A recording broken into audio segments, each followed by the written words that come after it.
aziwa awafunda isibongo apha ndize ngokufunda ndenza ilo eAfrika xa sendiyijongile yomntu wonke sinabo belungu abantu abamnyama nalo lonke uhlobo lwabantu lukhona ibaluleke kakhulu ihistory kuba xa ufunde ihistory kunalo ulwazi lokuba wazi izinto ezenzekayo kuqala and ukwazi noba wazi amalungelo wakho as umuntu omnyama.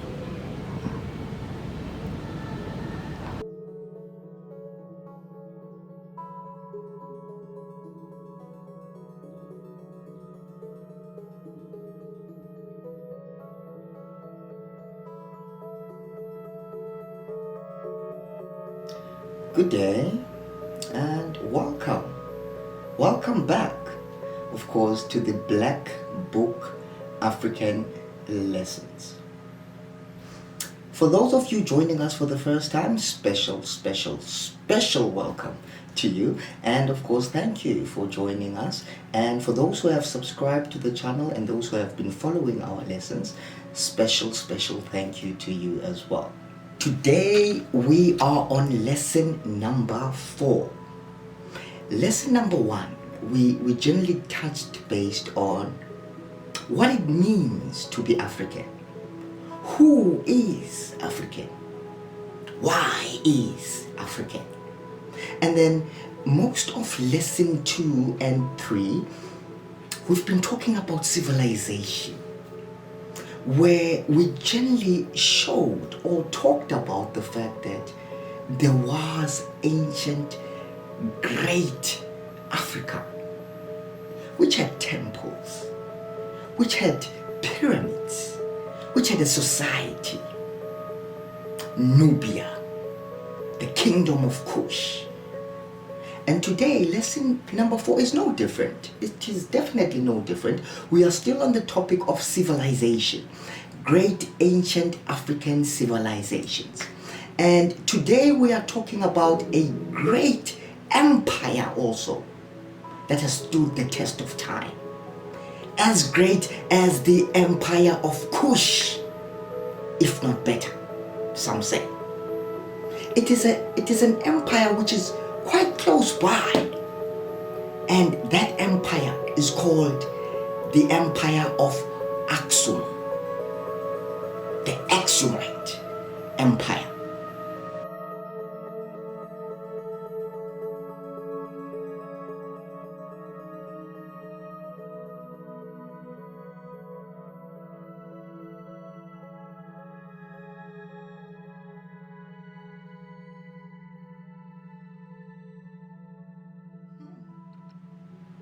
I'm sure many people are wondering, the Axumite Empire. Well, don't panic. We will definitely go into it right now. Who is or what is the Axumite Empire? Well, the kingdom of Axum was an ancient kingdom of Africa. It is also known as the great ancient Ethiopia.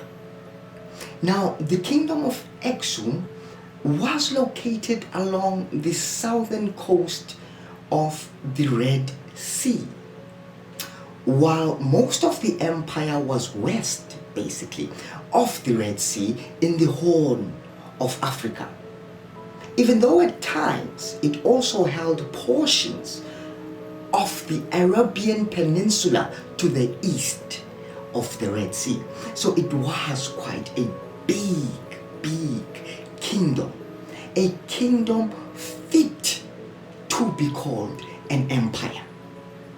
Now, let us put it in today's context. Well, in the current day, this kingdom covered much of the modern day Eritrea, as well as northern Ethiopia, Sudan, Yemen, and southern Saudi Arabia. So it had a far-reaching impact. Hence, I do not simply call this particular empire a kingdom. I have to refer to it as an empire because it was so large. Now, the Axumite emperors were powerful sovereigns. They styled themselves and they were known as the King of Kings. Not just the king, but the King of Kings. They were not only the kings of Axum, but they were also the kings of the Himyar, the Raidan, the Sabah, the Salhem, Tiamo, Beja, and at one point, even the kings of Kush. These are the emperors of the Axumite Empire. The power or the untold power of the Ethiopian or the ancient Ethiopians. A power that rivals even the great Egyptian empire's power, which we discussed in our previous lessons. Now, just a brief summary of what is this Axumite empire. Well, as I stated, it is an empire that was ruled obviously by the Axumites, right? And it existed approximately 400 years before Christ towards and existed to even after the years of 825 AD. To a certain point, to this very day also, it exists because it is known that there is a city which still exists, and it can be traced back to ancient times, the times in which the Axumite Empire was thriving, a city which used to thrive in the ancient times and is still currently in existence. So I do not like to say that it existed between 400 BC to 825 AD, because to a certain point, the city still exists.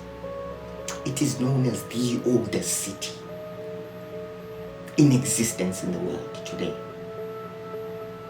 Now, generally within the empire, the polity was centered in the city of Axum, which is the city I'm talking about. And it grew from a Proto-Axumite Iron Age period from the 4th century BC to achieve major prominence in the 1st century AD. Axum became a major player on the commercial route between the Roman Empire and ancient India. Yes, they played a major or a prominent figure in the commercial route of Africa and Asia at the time, Africa and Europe at the time. And you must note that all of these things are still pre-colonial times, at least the colonial times that we know of nowadays. However, we are talking about an age where Africans ruled Africa without any interference, and they played a major and prominent role in commercial trade. This is the time we actually call the ancient golden period. This period is not isolated to ancient Egyptians only. Many other empires. There were empires in Morocco, There were empires in the southern hemisphere as well, such as the Great Zimbabwe, Mapungubwe. Many empires were thriving in Africa pre-colonial times with socio-economic policies that existed and worked for them at the time. And through the use of those policies, they became prominent, not only in Africa, in the entire world. Nothing could move without them. That is what prominence means. Now, as I stated, the polity and the general running of the entire empire rested in the city of Axum. Legend has it that the kingdom was first established by the son of King Solomon of Israel and the Queen of Sheba. Whoa! Who are these people? Fun facts about King Solomon. He is a biblical figure. He is mentioned in the Old Testament, in the Bible, the Holy Bible. He was the second son of King David and Bathsheba. King David, the one and only King David that defeated Goliath the giant. Now, King Solomon is stated that he was named by Nathan the prophet, who gave him the name Yedidiah, which means friend of God. King Solomon was the third king of Israel. He built the first temple in Jerusalem. And legend has it, he was blessed by God with unique wisdom and was the wisest man that ever lived. We are talking about King Solomon of Israel.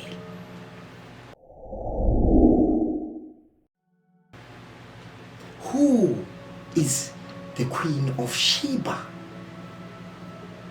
The Queen of Sheba, who is often described as an exotic and mysterious woman of power. She is also one of the great religious figures who appear in the Old Testament, the Hebrew Bible, as well as the Muslim Quran. These are the forefathers of Axum. Now, legend has it, and many Ethiopians believe, that the relationship between the Queen of Sheba and Solomon resulted in a son, who then founded the Solomonic dynasty in Axum.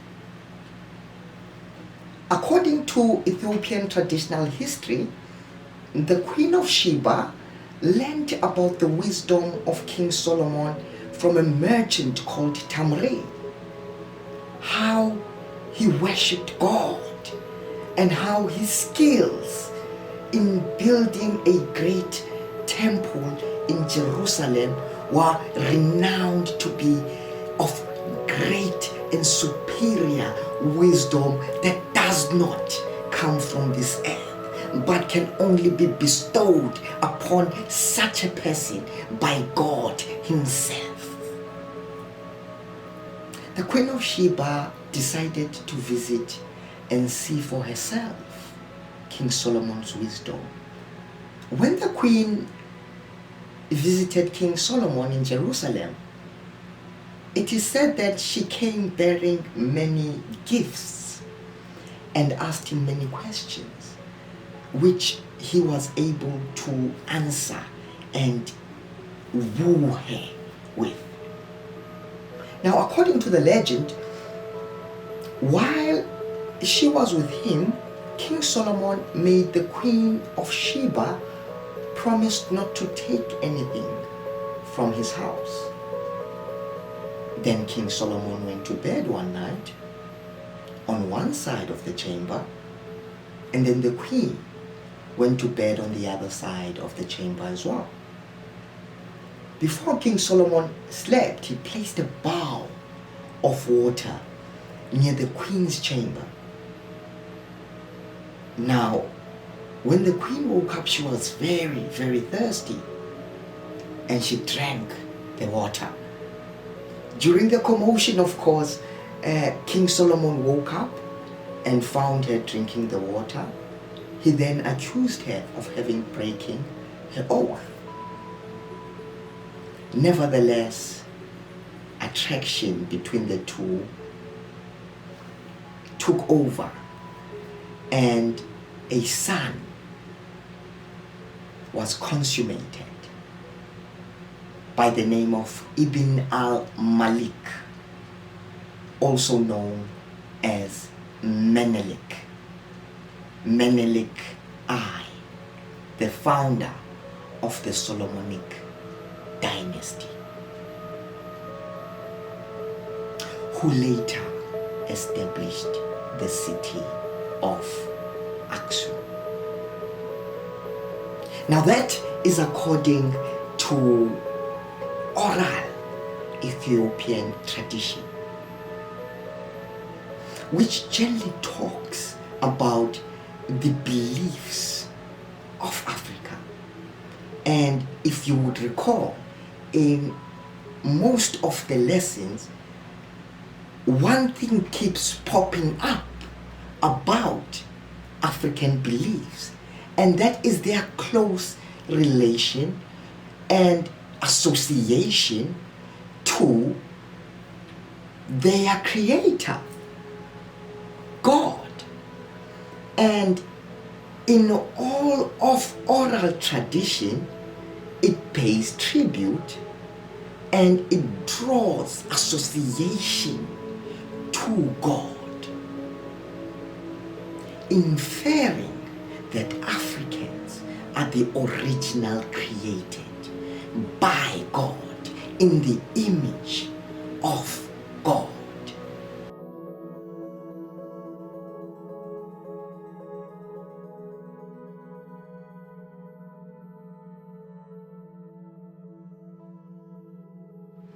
Now, legend has it that when Menelik grew up and he was about 22 years old, he asked his mother who his father was, and told him that, and she told him basically that it was King Solomon of Israel.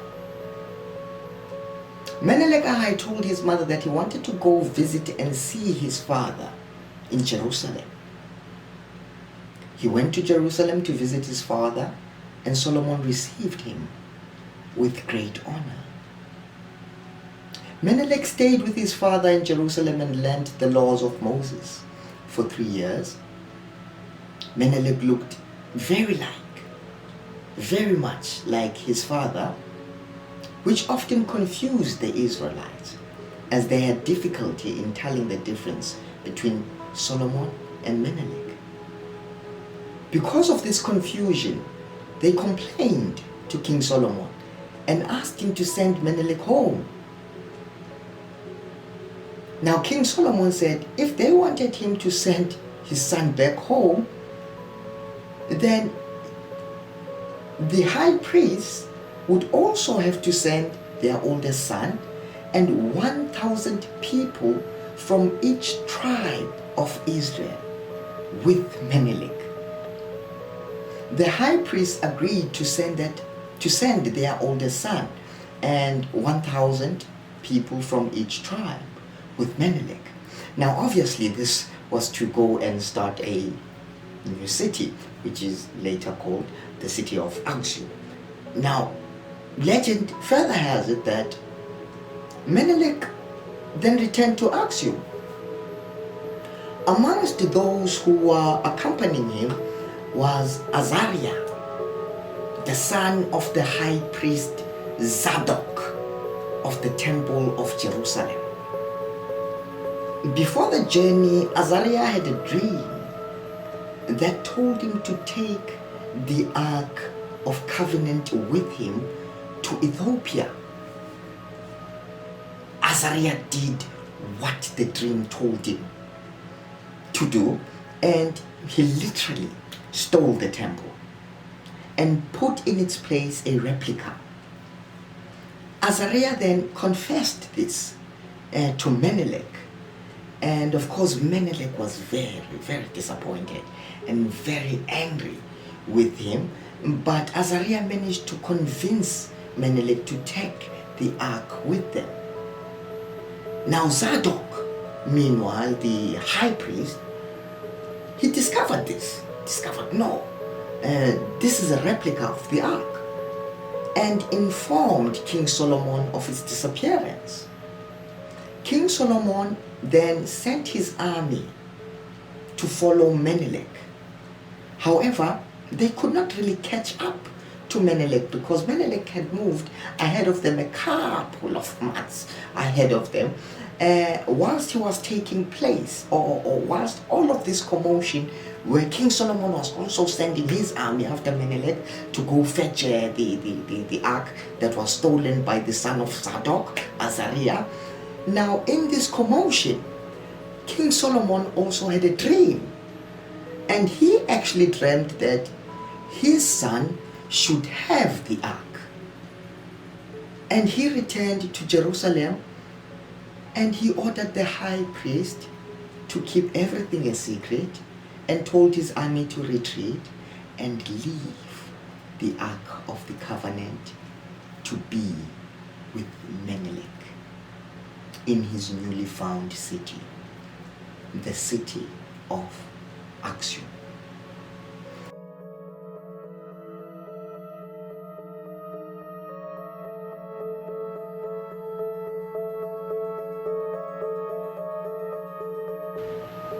Now, these things are quite significant. The visit of the Queen of Sheba to King Solomon, as mentioned in the Holy Bible, signifies to the Ethiopians their claim to be direct descendants of the Solomonic dynasty. This shows also that a Judaic culture was established and followed in Ethiopia since the reign of King Menelik. Yet again, pre-colonial times. Back to the Axumite Empire. Put the holy beliefs and the religious and cultural practice aside, it also thrived economically. It also thrived in terms of policies. It also thrived in terms of social standards of living. It had rules, much like modern day world, because to a certain point, we tend to believe that in Africa there was nothing. There was no economic policy. There was just a king taking money for taxes. Not necessarily, right? There were certain social standards. There was a hierarchy. There was economic policies. There was a functional society, technologies. Now, the Axumite Empire is no different. Just like ancient Egypt, it also thrived. However, the only difference is that they were not as fixated with pyramids as Egypt was. But what we must never forget is the fact that even though certain countries did not focus on pyramids or did not build pyramids does not make them less great.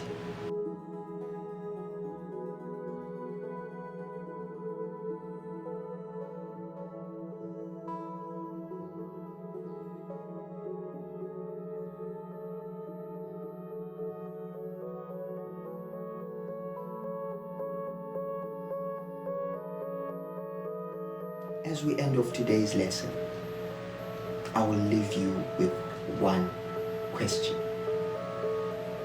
Having learned all of this, having heard the story of King Solomon of Israel, the son of David, the one and only David, who killed Goliath, who gave birth to a son called Menelik I, who is stated in Ethiopian history to have run away with the ark. I will leave you with one question. Where is the ark of the covenant? Did Menelik really take it?